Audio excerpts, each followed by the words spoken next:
Service in northern Indiana has issued a severe thunderstorm warning for northern Wabash County, Indiana, southwestern Whitley County in northeastern Indiana, northwestern Huntington County in northeastern Indiana, south central Kosciuszko County, Indiana, until 10:15 a.m. Eastern Daylight Time. At 9:48 a.m. Eastern Daylight Time, a severe thunderstorm was located over North Manchester, moving southeast at 30 miles per hour.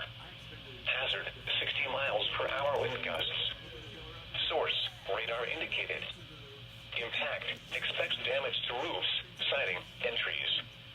Locations impacted include North Manchester, Jamesville, Lockton, Liberty Mills, Vivas, Bracken, Luther, and Urbana.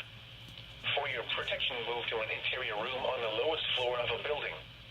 Repeating, a severe thunderstorm warning has been issued until 10:15 a.m. Eastern Daylight Time for the following counties in Indiana: Huntington, Kosciuszko, Wabash, and Whitley.